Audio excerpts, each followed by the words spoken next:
Olá, bom dia, boa tarde, boa noite.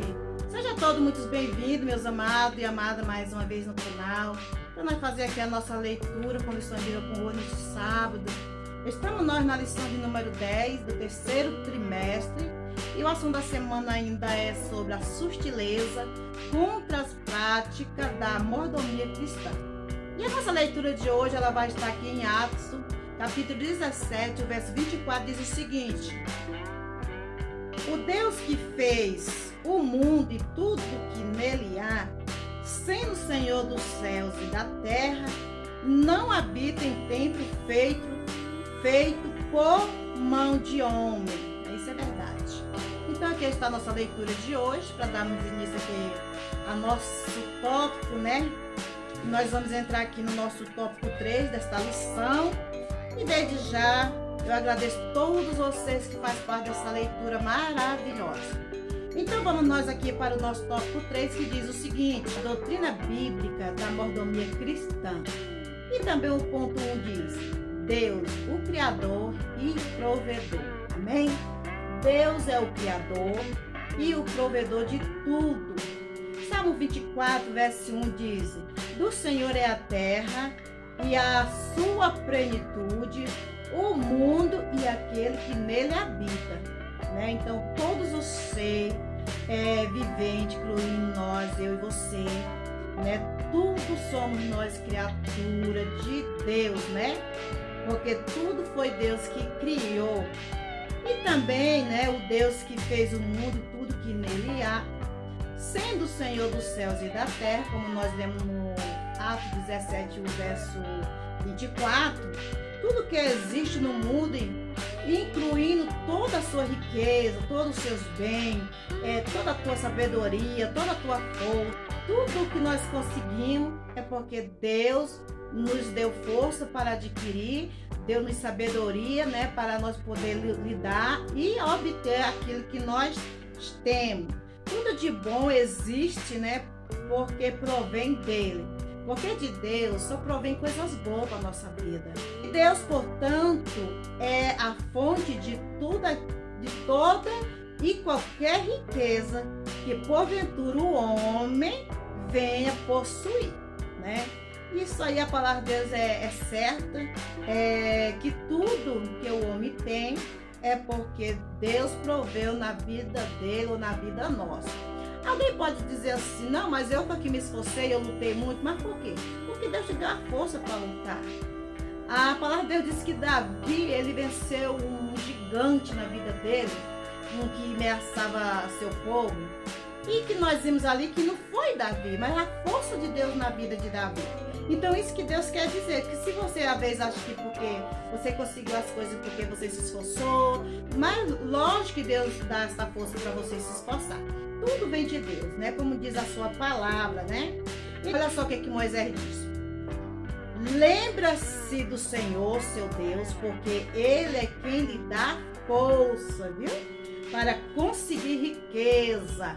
Deuteronômio, capítulo 8, verso 18, você pode estar lendo. E olha só mais, o sábio Salomão, ele falou o seguinte, né?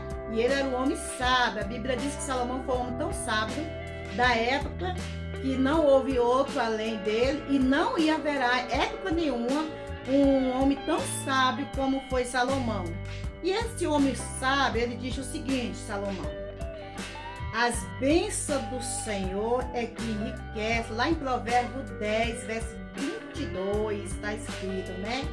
Então aqui nós vemos aqui que a palavra de Deus nos mostra que e outra, e não acrescenta dor.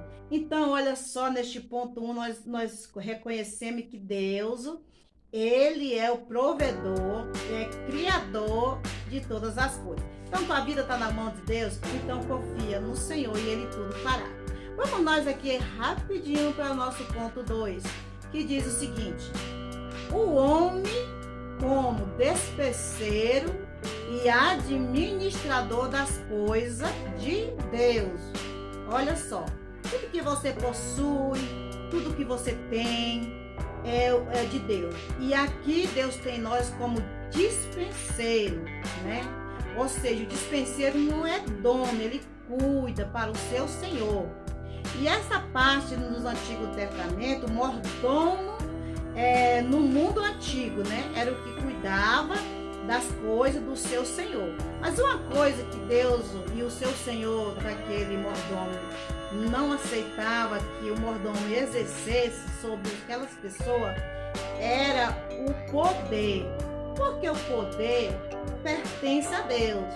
Então, quando nós cuidamos da casa do Senhor, os obreiros, tem que cuidar com muito carinho, não exercendo seu próprio poder, né? Porque o dono, ele vai voltar e vai nós prestar conta, né? Com ele. Se você aceita esta palavra de que Deus é o dono de tudo e até mesmo de você, claro, então você está no caminho certo da prosperidade, porque Deus, ele quer que nós reconhecemos que sem ele nada somos, né? Deus é Deus sem eu, mas quem sou sem Deus? Eu não sou nada, né? Então, desde o princípio, Deus ali criou o homem para ser o dispenseiro, ali ele cuidou das coisas no início. Sabe quem é o nome dele? Pois é, está lá no Jardim do Éden. Diga aí para mim quem é o nome. Eu sei que vocês sabem, não vou brincar com você, eu estou falando que pessoas sabem, então não quero fazer pergunta, porque eu sei que vocês sabem. Então Adão foi aquele que Deus lá no princípio já mostrou que colocou ali para Adão tomar de conta, né? Lá no jardim, e pôs para que ele viesse cuidar. Está lá em Gênesis 2, verso 15, né? Despenseiro é administradores, né, daquilo que Deus nos deu. Então, nós tomamos conta, até mesmo nossos filhos, que nós achamos só porque nós, né, como a mãe ou o pai, nós achamos dono dele, mas Deus é o dono dele. Nós estamos aqui cuidadores, né, nós cuidamos, né, para Deus, né? E no Novo Testamento, o apóstolo Paulo, ele trata desse assunto ministerial, que é o que nós estamos falando sobre mordomia, que somos despenseiros, não somos dono. Então as coisas têm que ser feitas com toda a sabedoria, tem que ser tratado com muito carinho, porque o Senhor, ele vai voltar, o dono da casa vai voltar e vai querer tudo da forma que ele deixou, né? E quando ele chegar, a palavra de Deus fala aqui em 1 Coríntios 6 e 10 também, a avareza também é um pecado gravíssimo, né? O avarento será excluído do céu, diz a palavra. Mas aqui a gente não é avarento. Quando alguém reivindica algumas coisas que está errada, não quer dizer que ele é avarento, quer dizer que é uma pessoa que conhece as coisas certas, né? E que busca Deus e conhece a palavra, né? Então nessa manhã Deus te abençoa, Deus te guarda, Deus possa estar te iluminando a tua família, que esteja assim um ótimo fim de semana na sua vida, na sua casa, e que tudo possa vir ser cheio de alegria, de paz e felicidade, amém? Tchau!